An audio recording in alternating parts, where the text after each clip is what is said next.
Baby blues kita ngalamin banget itu karena waktu Asta lahir itu kan waktu COVID itu waktu tinggi banget ya di Indonesia. Wah itu parah banget kalau kakak buka Facebook komentarnya. Ih Neng pamer lemak kayak gitu. Ada Demi iya. Itu langsung kayak kita oke ini kayaknya aku harus ngurusin badan deh. Nah, itu kayak langsung kita kena mental banget. Halo Tribuners, balik lagi di On Cam Every Night. Kali ini sama aku Firda Ananda. Tribuners, senang banget hari ini Firda akan ngobrol nih, beda dari sebelum-sebelumnya. Biasanya kalau Firda ngobrol sama musisi atau penyanyi-penyanyi di Indonesia, nah kali ini Firda akan ngebahas isu-isu yang lagi marak banget di media sosial yang mungkin banyak banget dirasain sama ibu-ibu muda atau perempuan-perempuan di luar sana, mungkin Tribuners juga ngerasain, yakni isu-isu tentang mom shaming. Nah, kali ini Firda udah tersambung sama seorang influencer mungkin ya, influencer selebgram yang udah menginspirasi banyak orang-orang, banyak perempuan di sana yang tentang mom shaming, gimana sih caranya keluar melawan mom shaming yang sudah dialami selama ini kayak gitu. Kita saat ini sudah tersambung sama Kak Gita. Halo Kak Gita, selamat malam. Halo, selamat malam Tribuners. Gimana Kak, sehat? Sehat banget. Sehat ya. Lagi sibuk apa akhir-akhir ini Kak Gita? Kira-kira ini biasa lagi sibuk konten, terus juga lagi sibuk sama bisnis baju, kayak gitu sih. Terus Kak Gita, sibuk ngurus baby. oh ya, Asta ya namanya ya. Iya. Lucu banget, beneran itu lucu banget. Sekarang umur berapa Kak Asta? Umur 1,5. 1,5 tahun. Oh, udah mulai aktif apa aja nih Dede Asta? Wah, udah macam-macam, udah lari-lari, udah teriak-teriak. Ditinggal toleh 5 detik udah hilang. Oke. Udah nyariin belum kalau mamahnya ke kamar mandi gitu? Oh, nyariin pasti ngikut buntut. Udah aktif banget ya Bun sekarang. Oke, Kak Gita, gimana nih? Kak Gita kan ini berarti kan anak pertama gitu ya. Asta adalah anak pertama dan penantian untuk mendapatkan seorang Asta ini sangat panjang banget perjalanannya Kak Gita gitu ya. Gimana rasanya mendapatkan seorang Asta dengan perjalanan yang begitu panjang dengan suami Kak Gita, Kak Dava? Awalnya itu benar-benar tidak terduga ya kita sampai bisa hamil karena dulu jujur waktu masih belum program hamil itu kita sama suami sampai berencana kalau misalnya nanti sampai 5 tahun kita nggak punya anak, kita bakal adopsi anak. Kita pernah berencana seperti itu dan ternyata kita hamil di tahun ketiga pernikahan kayaknya ya, di tahun ketiga kita hamil. Rasanya benar-benar senang banget. Terus kayak benar-benar kita kayak dikasih anugerah yang besar banget gitu. Kayak ini kayak kado spesial di pernikahan kita ya, tahun ketiga kayak gitu. Rasanya benar-benar ya seneng aja. Banget ya, karena sudah penantian yang lama juga ya Kak. Pernah nggak sih Kak ngerasa insecure gitu ketika hamil, pas masa-masa hamil Asta ini? Insecure itu kita mulai saat kita hamil Asta. Yang pertama itu kita timbul banyak jerawat, itu kayak mulai insecure. Terus berat badan itu naik parah sih, 30 kilo. Itu bener-bener bikin insecure banget gitu. Terus sempat kayak ngerasa ngedown, terus ketambahan orang-orang yang mungkin ngebully atau berkomentar yang gak enak ke Kak Gita gitu? Ya, banyak sih. Apalagi kita kan aktif YouTube, terus aktif Instagram juga. Apalagi sebelum kita hamil, itu kita basicnya itu fitness vlogger. Jadinya kita kayak harus jaga badan, terus olahraga, jaga makan. Nah, waktu hamil itu karena kita kayak nggak ngerasa mual, nggak ngerasa pusing, jadi malah nafsu makan naik. Itu kayak langsung berat badan tuh naiknya drastis banget gitu kan. Akhirnya di situ mulai kayak muncul komentar-komentar yang gak enak buat dibaca. Ya macem-macem lah ya komentarnya yang bikin kita bener-bener down banget, insecure banget. Apalagi waktu hamil kan kita nggak boleh stres tuh. Kalau stres pasti kayak kontraksi ya kan. Oh oke. Gitu. Jadi kita tuh bacain komen sampai ada saat dimana kita tuh kayak rada ngerasa kontraksi gitu, kayak langsung oh my god kayaknya aku harus stop baca komen deh gitu. Jadi malah ngefek ke bayinya juga ya? Iya, karena emang waktu hamil itu emang kata dokter emang nggak boleh terlalu mikir. Efeknya kita darah tinggi, dan beneran kita darah tinggi waktu itu, hampir ke eklamsia. Jadi udah ke pre-eklamsi gitu. Untung banget nggak eklamsia waktu itu. Gitu sih. Untungnya bisa ngontrol ya, masih bisa ngontrol ya. Ya, untungnya masih bisa ngontrol gitu, masih bisa ngontrol gitu. Terus sama Kak Dava sendiri gimana tuh pas ketika Kak Gita sendiri kan ngerasa insecure, terus bacain komentar-komentar. Kak Davanya gimana nih pada saat itu? Suami sih atau Dava tuh selalu dukung kita ya, kayak dia kayak jadi garda depan gitu istilahnya. Kayak sebelum aku baca komentar, dia tuh kayak selalu ngefilter komentar dulu. Dan akhirnya sampai sekarang itu komentar di YouTube difilter gitu. Jadi yang bisa bacain komentar yang negatif-negatif cuma Dava aja, aku nggak bisa baca gitu. Oh, oke. Sampai segitunya sih. Ini dibentengin ya sama suami. Ya bener-bener. Bener. Karena emang mengganggu mental banget loh. Bener. Kalau emang kita nggak bisa ngefilter juga sakit sendiri ya, Kak? Iya, bener-bener sakit sendiri, kayak kepikiran, kayak gitu. Jadi overthinking, terus jadi kemana-mana jadi merembet, jadi nggak enak semuanya. Ya, benar. Terus kalau pas kan udah selama itu sama hamil ya, 9 bulan hamil Asta gitu. Ketika lahir Asta ini sempat shock nggak sih? Sempat kayak ngalamin baby blues atau ngalamin mom shaming ketika itu? Baby blues kita ngalamin banget. Itu karena waktu Asta lahir itu kan waktu COVID itu waktu tinggi banget ya di Indonesia. Jadi waktu lahiran itu benar-benar pihak keluarga tuh nggak boleh ada yang ngunjungin ke rumah sakit. Gitu. Boleh ngunjungin tapi kayak ribet banget gitu loh, harus swab, harus pokoknya ribet banget. Akhirnya ya udah kita memutuskan cuma berdua aja di rumah sakit. Nah, baby blues dimulai dari situ, gimana ASI itu belum bisa keluar kayak gitu. Terus ditambah lagi kayak komentar netizen mungkin yang kolot ya, yang kalau kita bukan lahiran normal itu kayak bukan seorang ibu gitu loh. Kayak mereka tuh bener kan? Kayak mereka tuh kayak gampangin, oh sesar. Oh sesar. Kayak ngeremehin gitu nggak sih, Kak? Iya, ngeremehin banget. Padahal mereka kayak nggak tahu gitu, ibu-ibu yang sesar tuh juga sakit banget juga, gitu loh. Sama-sama berjuang kan? juga gitu.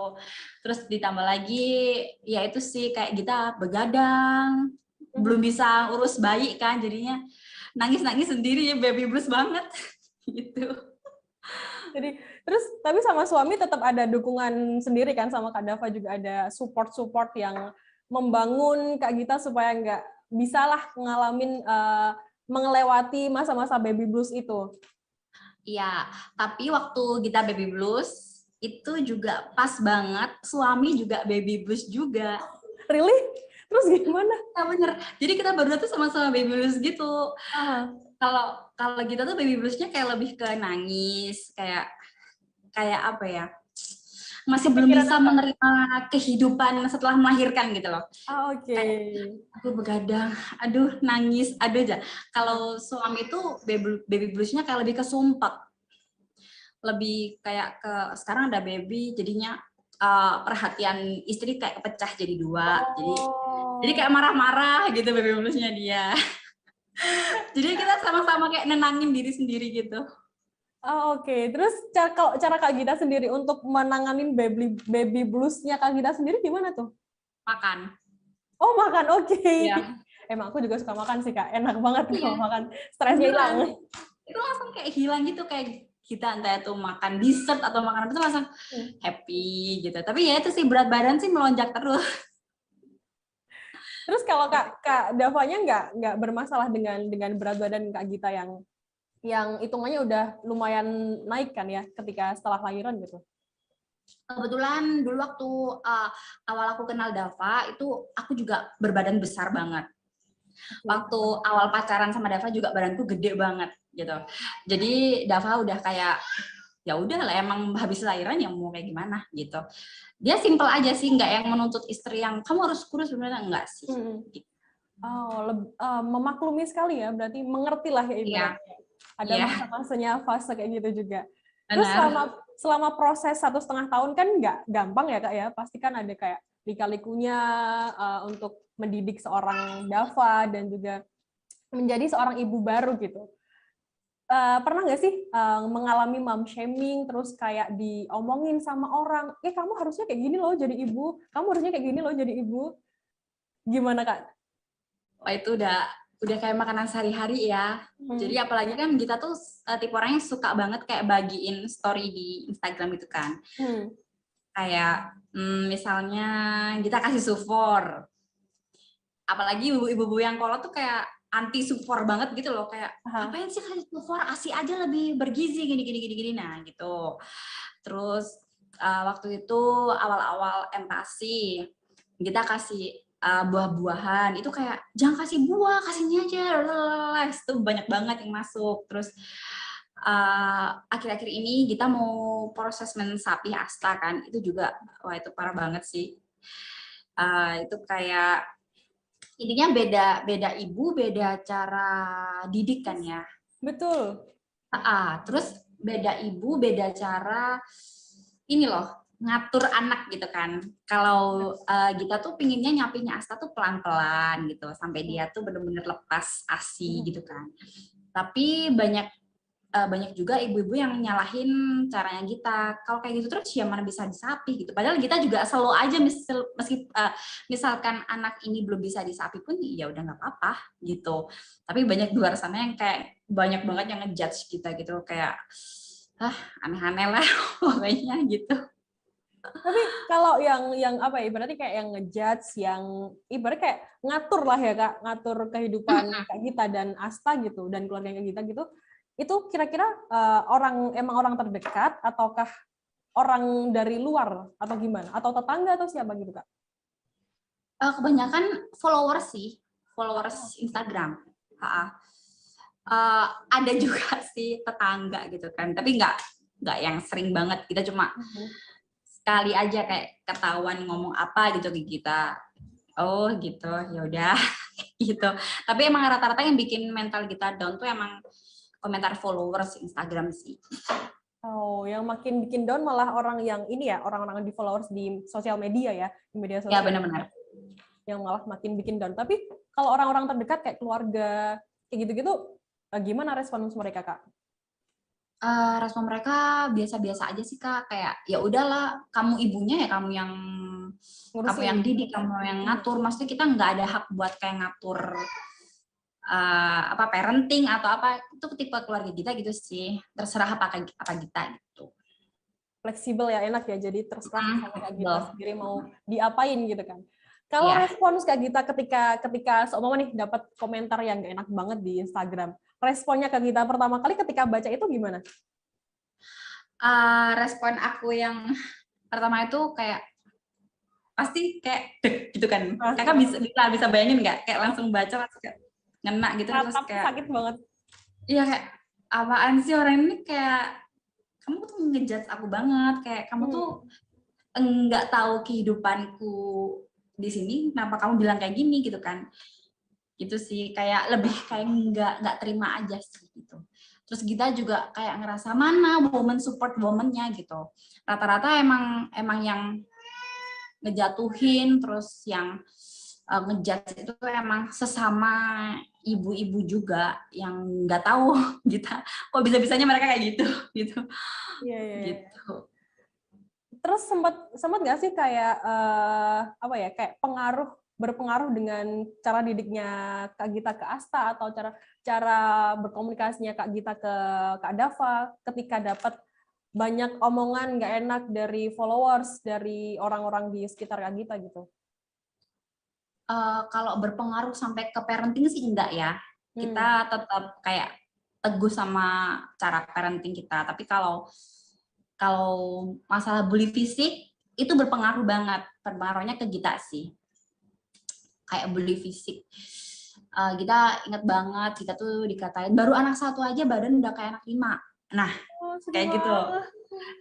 Itu sebenarnya jahat banget. Kayak apalagi video-video Gita itu kan ada yang re-uploader ke Facebook. Wah, itu parah banget kalau kakak buka Facebook komentarnya. Ini yang pamer lemak kayak gitu. Iya.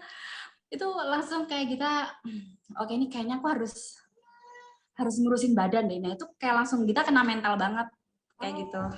Itu kapan tuh Kak udah pernah merasa kayak gitu? Itu sejak Asta umur 8 bulan. Oh, oke. Gitu. Dengan kondisi Kan aku ASI eksklusif kan Kak. Terus Asta tuh nggak bisa aku kasih super karena dia alergi susu sapi. Nah, otomatis aku sampai usia setelah 8 bulan, 9 bulan tuh kayak buat dia tuh susah banget gitu. Soalnya aku lapar terus itu kan, ya udah. Itu makin banyak komentar kayak gitu akhirnya oke, kayaknya aku harus berubah gitu. Terus itu dalam kondisi berat badan berapa ketika oke aku harus berubah nih. Aku harus ngurusin badan gitu. 85 deh. 85 kilo. Oh, oke. Terus apa yang bikin Kak Gita akhirnya ya wes lah aku akan diet lah, nggak apa-apa lah gitu. Apa pertimbangannya? Ya, salah satunya kita tuh kayak pengen banget gitu loh, kayak butuhin aku tuh bisa kurus lagi gitu loh. Terus di sisi lain juga kesehatan sih Kak. Emang aku akuin waktu aku berat badan 85 itu lututku tuh sakit banget. Tiap kali aku mandiin Asta kan aku di bawah kan. Habis aku jongkok ke berdiri tuh kayak sumpah sakit banget tuh lutut. Terus yang kedua itu ngos-ngosan banget. Kayak jalan komplek aja di depan. Sana ke sini juga kayak waduh, ngos-ngosan banget kayak. Itu tuh ngaruh ya? Iya, ada yang nggak beres badanku ini gitu. Terus ngantuk banget. Sering banget ngantuk. Apalagi ya? Oh, jerawat. Ya. Jerawat, ya banyak ini ya, banyak faktor kesehatannya ya malahan ya. Jadi nggak gampang ngantuk, terus badan juga nggak enak karena capek-capek, gampang capek juga, ngos-ngosan, terus timbul jerawat juga karena metabolismenya juga kurang bagus gitu ya. Terus ya nggak pede sih, karena look suami kita kan kayak gitu. Terus masa iya bininya kayak gini gitu loh. Jadi kita kayak ngerasa aduh kayak harus berubah deh gitu. Itu yang akhirnya bikin Kak Gita, oke lah aku akhirnya aku diet lagi gitu ya. Iya, benar. Terus berarti sekarang jalan berapa bulan Kak diet lagi nih? Aku diet fokus tuh mulai Oktober akhir. Oktober 2021. Kayaknya mau jalan 5 bulan deh ya. Yang katanya Kak Gita dapat tantangan dari suami itu ya? Oh ya. Juta itu ya? Itu gimana ceritanya tuh? Itu tuh ceritanya nggak tahu kenapa kayak itu tuh sebenarnya konten udah pernah dulu banget kita bikin waktu aku nurunin BB juga, dan ternyata ngaruh banget. Ternyata sekarang sama suami diulang. Kalau kamu berhasil turunin 10 kilo ke 10 juta deh gitu. Oh bener, iya bener ya. Udah akhirnya kita semangat. Seru banget. Akhirnya baru kemarin awal Maret itu baru kebayar lunas. Wah, keren. Sekarang udah turun berapa kilo, Kak? Sekarang total 17. Wah, gila banyak banget 17 kilo. Ya. Keren banget. Terus berarti nanti kalau turun lagi tuh dikasih lagi sama Kak Dava atau gimana tuh? Enggak. Udah kemarin doang. Kak Dava, kasih Kak Dava. Kak, kalau ngomongin mom shaming gitu ya, kalau dari Kak Gita sendiri, cara mengatasi mom shaming atau omongan-omongan orang yang nggak enak gitu tuh, menurut versi Kak Gita gimana sih caranya? Sebenarnya ini kalau menurut versi aku, kalau lagi nggak kilaf ya, maksudnya kilaf di sini kan kalau aku terlalu kayak mendalami banget gitu, aku sampai meledak gitu kan. Kalau lagi udah bacain itu ya udah nggak usah dibaca yang pertama.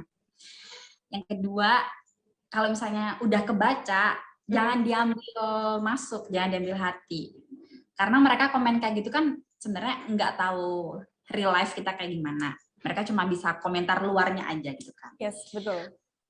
Terus setelah itu ada baiknya kita introspeksi juga sih. Kalau misalnya yang nge-mom shaming itu rata-ratanya banyak kayak misalnya kita di mom shaming badan kita gendut Dan itu yang nge-mom shaming nggak cuma 1-2 aja, tapi ratusan.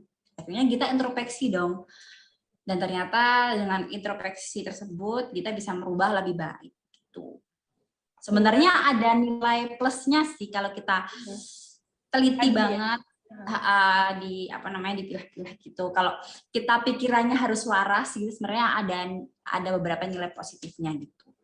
Tetap ini ya, berarti lebih ke memfilter mana sih yang emang baik, mana yang emang oh ini udah nggak cocok nih sama prinsip, terlalu masuk ke prinsipnya Kak Gita dan keluarga udah nggak cocok gitu.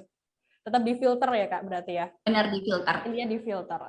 Terus cara Kak Gita sendiri nih untuk kan sempat insecure sama badan Kak Gita yang diomongin sama banyak orang gitu-gitu kan. Terus cara Kak Gita sendiri untuk bangkit dari insecurity sebagai seorang ibu?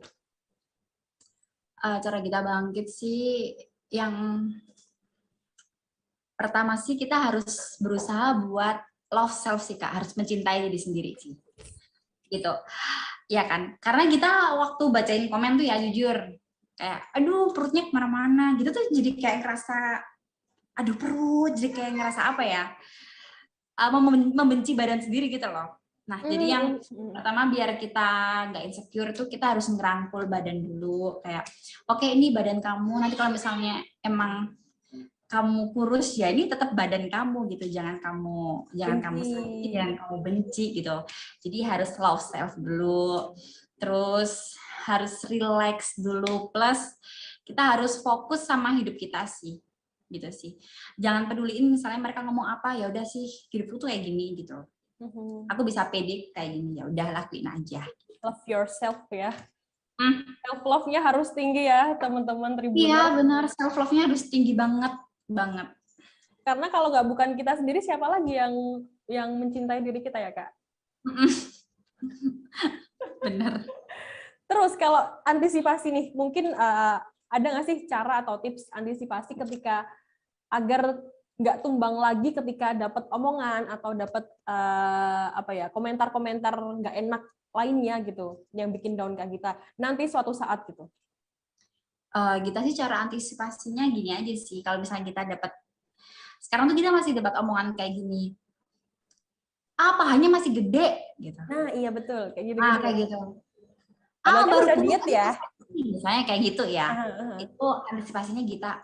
Oke Gita, kamu sudah berusaha sejauh ini, jangan hiraukan omongan mereka yang membangkang kamu. Jadi kita kayak lebih ngomong sama diri sendiri kayak oke, sabar, jangan hirauin mereka, perjuangan kamu udah panjang, udah sampai segini, jangan sampai kamu tumbang cuma gara-gara omongan nggak jelas. Jadi emang harus ngomong sama diri sendiri, harus nguat-nguatin gitu.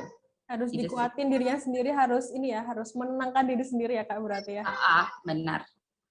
Terus kalau mungkin ada nggak sih tips dari Kak Gita sendiri untuk ibu baru untuk kayak ada nggak sih tindakan preventif gitu sebelum mendapatkan mom shaming? Antisipasi gitu. Sebenarnya kalau zaman sekarang kan sosial media tuh pasti tidak memungkiri pasti kita dapat mom shaming kan, entah itu dari ibu lama atau ibu baru. Jadi untuk mengantisipasi buat para ibu baru biar nggak dapat mom shaming, itu nggak mungkin kalau nggak dapat mom shaming menurut kita nggak mungkin. Jadi caranya ya kita harus mempersiapkan aja jauh-jauh hari, kayak kita harus belajar aja dari pengalaman ibu-ibu sebelumnya, misalnya kalau habis lahiran tuh pasti dapat mom shaming kayak gini. Nah, ntar kalau kita dapat mom shaming kayak gini, kita bisa tahu gitu loh cara buat ngadepinnya kayak gimana. Gitu sih. Harus banyak siap mental juga gitu. Siapin mental, terus mungkin sharing-sharing sama mama-mama lainnya yang benar-benar pengalaman sharing-sharing sama mama-mama lainnya gitu. Oke. Jadi banyak banget nih Tribuners, itu adalah kisahnya Kak Gita ketika menghadapi mom shaming yang selama ini emang bikin insecure, terus bikin nggak enak hati juga. Pernah nggak sih Kak sampai marah, sampai sedih, sampai kayak benci sama diri sendiri ketika dapat mom shaming gitu? Oh pernah Gita benar-benar sampai waktu itu kita meledak itu kayak terkesannya kita kayak benar-benar nangis banget, kayak benar-benar nggak terima gitu. Terus akhirnya ya udah kita kan nangis nggak terimanya cuma sama suami kan, akhirnya ya Dava kayak nenangin, kamu jangan gitu gini gitu. Jadi ya itu wajar sih ya menurut kita kalau sampai meledak kayak gitu. Ya gitu sih. Tapi untungnya kita meledaknya nggak lama-lama, aku cuma sehari 2 hari gitu. Ya mungkin wajar kali ya, itu respon refleks dari seseorang ketika dapat hal yang nggak enak di dirinya gitu ya Kak. Tapi gimana caranya kita biar bisa ngontrol, ngendaliin biar nggak sampai merembet kemana-mana dan nggak berlarut-larut dengan komentar-komentar negatif yang sebenarnya juga nggak penting-penting banget buat hidup kita kan. Iya benar-benar. Terus kalau Kak Gita sendiri, menurut Kak Gita saat ini apakah sudah better banget kondisinya daripada sebelum-sebelumnya atau gimana sekarang? Ya, sekarang kita kayak ngerasa benar-benar